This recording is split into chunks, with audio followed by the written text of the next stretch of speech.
V2, which occurred in 1984. So...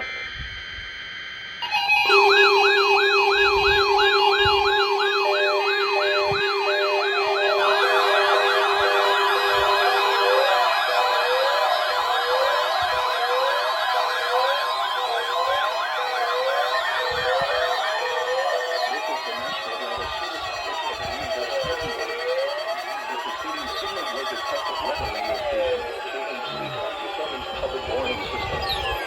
During potentially dangerous weather situations, special built receivers can be automatically activated to warn of an impending hazard. Tests of the signal and receiver's performance are normally conducted between 11 a.m. and noon each Wednesday. If the pandemic threat of severe weather, the test would have been postponed until the next available good weather day. Reception of this broadcast and the one alarm will vary at any given location.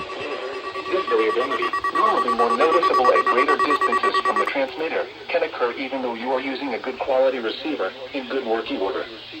The warning alarm will be activated for hazardous watches and warnings. For station KHC27, broadcasting near Rock Hill, on a frequency of 162.425 MHz, the warning alarm will be activated for the following counties in South Carolina: Cherokee, Chester, Fairfield, Lancaster, Union, and York. And in North Carolina, Cleveland, Mecklenburg, and Union. This concludes the NOAA Weather Radio All Hazards to an Alert test. This concludes the NOAA Weather Radio All Hazards to an Alert test. The Charlotte, North Carolina climate summary for yesterday, May 30th, 2023. Yesterday's high temperature of 78 degrees Celsius. You did not go off. Including Charlotte, the normal high is 83. Today, the record high is 95 degrees, which Y'all was did. last set in 2019. Yesterday's low temperature of 63